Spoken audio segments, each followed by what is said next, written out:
Bonjour à toutes et à tous, on se retrouve aujourd'hui pour toute la vidéo, une vidéo sur la ProLoStation, ou alors sur la LiveStation.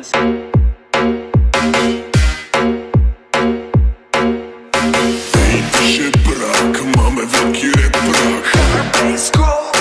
Блять, мэн, Пьем новый квас, заедем на арбаз. пиздюлей, отвесим всем. Эй, пишет брак, мама великий рэп-брак. Пьем новый квас, заедем на арбаз. Велограмме дас, волость нас. Порезался за област, то є наш пласт. Пласт, пласт, пласт, пласт, пласт, пласт, пласт, пласт.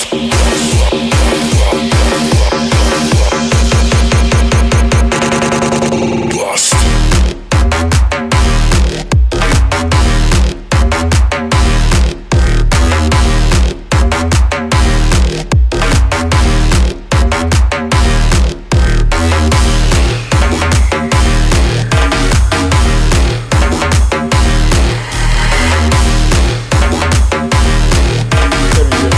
Alors aujourd'hui on se retrouve pour une nouvelle vidéo. Alors c'est la vidéo de la BladeStation ou BladeStation, enfin prononcez comme vous voulez. Alors c'est parti d'un délire avec avec ElectroGeek, voilà. Donc il a fait la vidéo avant, donc sa vidéo date du 5 août. On est le 18 novembre. Oui, il y a quelques mois. Il y a quelques mois, mais je ne pouvais pas trop, j'avais pas de temps. Pourquoi ça enlève n'importe quoi? On revient, voilà. Voilà. Donc, il présentait sa ProLoStation parce que tout simplement on avait un délire sur ça, alors sur la BladeStation. Du coup, il a fait le ProLoStation. Enfin voilà. Enfin, tout simplement ProLoStation parce que aussi c'est un peu une ProLoStation, mais c'est la BladeStation parce qu'elle a un style Slav Blade et un petit côté Gopnik Blade, comme vous pouvez le voir. Alors ce PC il contient quoi? Alors vous pouvez voir des gentils ventilos de la poussière déjà dessus, donc des ventilos bleus en façade, bien tuning, un PC, enfin une tour PC assez comment dire, façon voiture avec ça par dessus, je sais plus le nom, je vais mettre en incrustation parce que la flemme de chercher. Et simplement les rubans blancs sur noir pour faire un peu comme les styles de Gopnik, Adidas, etc. Donc avec le petit nom ici, donc voilà, donc on a le petit sticker Intel, l'adresse IP de la machine. Parce que oui, je les note toutes, d'ailleurs je dois la changer. Et le petit sticker Windows 8 Pro. Voilà, je sais pas si vous voyez, voilà. Windows 8 Pro, alors qu'il y a une licence Windows 7 juste ici que j'ai caché bien évidemment. Tout simplement parce que je dois réinstaller ce PC, voilà, c'est focus, voilà, je dois réinstaller le PC. Donc ce PC il contient quoi? Il contient un Core de Quad Q 9550, overclocké à 3,69 GHz, 12 Go de RAM en DDR3. Quoi d'autre encore? Ben on va ouvrir la petite bête. Voilà, vous pouvez voir aussi qu'il y a un petit lecteur DVD Samsung en USB. Tout simplement parce qu'il n'y a plus de place tout simplement en façade. Parce que on a un joli sorte de rack pour de lecteur DVD en disque pour disque dur. Enfin, je vais vous montrer ça. Donc ce PC, pourquoi ProLoStation à la fois et BladeStation? Mais tout simplement BladeStation pour le délire des Gopnik, etc. Mais aussi parce que ce PC je ne l'ai quasiment pas payé, sauf la carte mère sur le bon coin. Alors je vais mettre le flash, voilà, je vais mettre le flash. Tout simplement parce que j'ai absolument rien payé dans ce PC, j'ai tout, c'est que de la récup. D'ailleurs il est bien poussiéreux, on le voit bien avec le flash. Oui, donc ce PC je l'ai payé 20 € uniquement pour la carte mère qui était HS sur le bon coin. Alors c'est une P5Q3 Deluxe Wi-Fi. Une des hauts de gamme avec le ventilateur là, etc. Donc le Noctua pareil, pas payé. Tout ce qui est, bon, alimentation elle a chier aussi, mais je l'ai pas payé. Carte graphique elle est à chier, mais c'est une GTX 260 aussi de Shingenward que je n'ai pas également payé. Voilà, donc tout de récup. Donc la carte mère elle avait quoi? Elle avait tout simplement un petit CMS sur le sur le chipset, là en haut, là où il est marqué Asus, là voilà, le P45 de chez Intel. Donc il y avait un problème, donc je sais même pas comment je fais pour le trouver encore, mais je sais juste que j'ai réussi et que ça remarche. Voilà, donc d'ailleurs je crois que je dois avoir une carte mère en rab sur le côté que j'ai utilisé pour, voilà. Donc ça c'est la P5UP LVM donc là on peut voir en fait qu'on a un petit CMS, donc ça doit être une résistance, oui sûrement, à côté d'une off-bridge qui était en train de cramer. Alors j'avais enlevé pour tester parce que j'avais les bobines qui sifflaient, je les ai enlevées, j'ai vu que ça sifflait plus, du coup j'ai essayé de l'allumer, ça est devenu tout rouge, ça commence à cramer, du coup je l'ai changé avec justement une carte mère qui fonctionnait mais qui a le socket qui est tout pété. Fait qu'il y a les pins tordus, donc j'ai remplacé, ça fonctionne. Voilà, donc la carte mère elle fonctionne nickel, en overclock, etc. J'ai pas la meilleure alimentation pour overclocker et pour faire pour maintenir la carte graphique, on va dire, en même temps du processeur. D'ailleurs, si on fait un bench CPU et GPU, le PC il crash instant, mais voilà. Donc là on a les disques durs. Donc niveau stockage, donc on a 12 Go de DDR3. Voilà. Donc avec des petits RAD, donc là c'est une barrette de 4, une barrette de 2, une barrette de 4, une barrette de 2. 1300 et 1600 ceux qui ont le RAD, donc c'est des RAD récupérés de barrettes ECC. Voilà. On a aussi donc ventilo de boîtier, ça je l'ai déjà dit, le ventilo sur les VRM et le North Bridge et le South Bridge. D'ailleurs il n'est pas relié aux autres ventilos VRM qui sont là. Et quoi d'autre encore? Donc on a une carte d'extension USB 2, on a une carte Wi-Fi, et même si elle fait le Wi-Fi intégré, tout simplement je n'arrive pas à faire fonctionner la carte. Voilà, on peut voir le derrière avec la ligne bien dégueulasse. Je n'arrive pas à la faire fonctionner, la carte Wi-Fi qui est intégrée. Alors c'est une Realtek ou c'est une Ralink que je n'arrive pas à faire fonctionner sur Linux ou Windows. J'essaierai peut-être de voir ça plus tard, mais pour l'instant je m'en fous puisque j'ai déjà une carte en Wi-Fi. Donc là nous avons un bidouillage. Je n'ai vu que la lime elle fait je ne sais plus combien de watts, mais en dessous des 400 watts. Je n'ai pas tous les pins pour alimenter tout, donc il y a du bricolage. Si je dis pas de bêtises, ouais, il y a eu quelques bricolages au niveau des adaptateurs Molex aussi. Voilà, donc là on a un disque dur de 320 Go Seagate 7212. On a encore deux Seagate de 500 Go en 7212 si je dis pas de conneries. Bien sûr des Barracuda, ouais, 7212, voilà, 2 fois 500 Go. Un autre de 2,5 pouces de 500 Go de chez AGST. Donc c'est Hitachi, voilà, c'est le nouveau nom du Hitachi. En 500 Go 7200 tours minutes aussi. Là on a un petit rack façade bien sympathique où on peut mettre le disque dur. Voilà, donc on appuie là, on l'éjecte. Avec un petit port eSATA. Voilà, ici qu'on peut, voilà.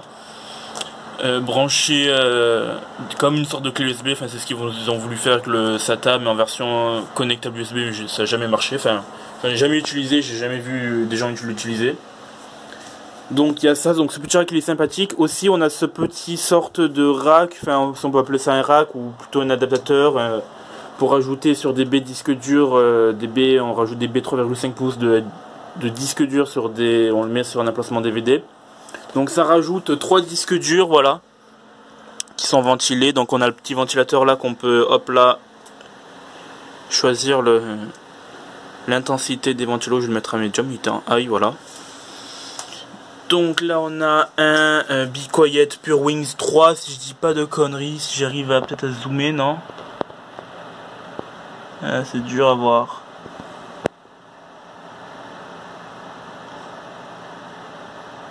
Pure Wings, lequel je sais pas, mais enfin c'est un Pure Wings. Alors reviens. Oui, donc j'ai dû faire une petite coupure. Donc oui, je disais il y avait un Pure Wings de chez Antec, je crois. Voilà, Antec, voilà. Après, donc là on a la GTX 260 de chez Gainoir qui est pas mal, mieux que la Founder Edition que j'ai pu avoir entre mes mains pendant un moment. qui était juste une turbine en fait. Voilà, donc les températures étaient horribles avec. Donc là on a un Noctua, je mettrai la ref exacte parce que je la connais pas par cœur en incrustation, donc avec un pareil le radiateur Noctua, bon, un ventilateur chinois, bien chinois mais ça fait le taf, il y a bon débit d'air, ventilo Asus là pour les VRM, voilà, donc on a fait le tour des ventilos, de la carte mère, donc ouais on a le petit là, donc c'est l'USB, c'est pas en PCI, j'étais un peu surpris, mais c'est en USB qui allait connecter la carte Wi-Fi intégrée à la carte mère, qu'on peut retirer d'ailleurs. Donc nous avons le lecteur DVD graveur de chez Samsung en façade, donc voilà, de chez voilà, enfin en façade en USB. Donc ils allaient jeter le graveur. Je l'ai récupéré et en fait il fonctionne parfaitement, juste il était mal alimenté en fait, il fallait un câble avec les deux ports comme ça là, voilà, donc les deux prises USB, voilà, pour avoir plus de jus. Donc on a quoi derrière, on a le fameux les prises antennes pour la carte Wi-Fi, donc le panel son avec la sortie fibre, si je dis pas de conneries, non elle est en haut. Elle est en haut, la sortie numérique en fibre, ouais. Nous avons deux ports RJ45, port Ethernet, pardon, RJ45 gigabits. Nous avons du Firewire, du eSATA encore, de l'USB, donc on a 2, 4, 6 USB derrière. Voilà, donc plus les 4 qui sont là. Donc après niveau carte graphique on a du VGA, DVI, HDMI en dual slot, voilà, donc après la carte Wi-Fi. Oui, l'alimentation, alors c'est une alimentation, je vais essayer de retourner la caméra. Voilà. Je vais essayer de choper la ref. C'est une 300 watts de chez FSP. Ouais, 300 watts, 80 plus. Juste parce qu'elle est 80 plus, parce que après sinon j'en ai des no-name pourris, 400 watts au 10 ans, mais c'est comme les Advance, ça te pète dans les mains. Donc je préfère celle-là, moi elle est 80 plus. En boîtier, bah, le boîtier c'est du no-name, je sais même pas le nom, je l'ai pris juste pour ça en fait. Juste pour ça. Après c'est tout, voilà, je crois que j'ai fait le tour. Bon, après là on a le lecteur de carte SD en façade. On a une Smart Media micro, carte micro, non pas micro, j'ai l'adaptateur micro là. Voilà, si je suis dans le cadre là, micro là, mais c'est tout simplement de la SD, de la MMC, compact flash et memory stick. Smart Media d'ailleurs que j'ai une disquette DOS dessus, enfin FreeDOS, enfin une disquette, comme une disquette FreeDOS. Après voilà, j'ai à peu près fait le tour. Donc, je vais peut-être vous montrer ce que j'ai actuellement installé. Pas de chance. Voilà, on va lever la lampe, voilà. Voilà. Donc, est-ce qu'il a fini d'effacer le disque? Yes. Voilà, donc on va redémarrer. On va aller dans le BIOS. Donc oui, c'est en RAID 0, ça fait donc les 3 disques de 500, ça fait 1,5 Tera au total en RAID 0. J'ai atteint des débits pas mal avec. Donc on va aller dans le BIOS. Corps de quad, voilà. On a le fameux RAID. Donc pour les configures overclock, donc déjà ça. 360 non c'est pas affiché ici, oui, 3717 MHz, mais ça arrondit à 369 sous un OS, on va savoir pourquoi. Donc là on est en FSB à 435 de FSB, donc un PCI fréquency de 101, un FSB strap de 400, de la DDR3 à 1305 et pas 1330, ou enfin si je peux m'aller 1330, mais après c'est par rapport au CPU qui supporte pas trop au niveau du FSB, de la RAM, enfin c'est un peu un bordel. Après en auto, tout en auto, sauf certains trucs, notamment le même OC chargeur où c'est activé, le SC Clock Twister Strong. Donc en CPU voltage on est à 1,2875 V. Donc après tout ça en auto sauf la RAM à 1,66 volts. Donc après le Spectrum CPU désactivé, etc. Voilà tout ce qui est à peu près niveau overclock.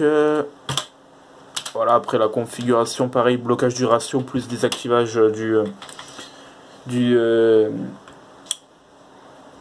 support du scaling frequency, donc de la fréquence qui s'ajuste en fait auto-ajustable quand il est en idle.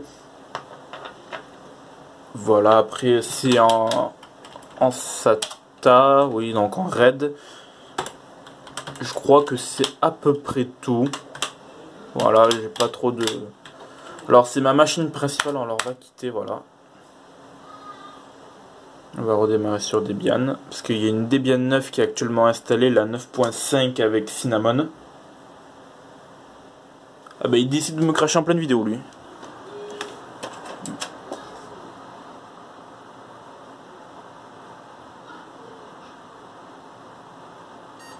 Ouais ben voilà.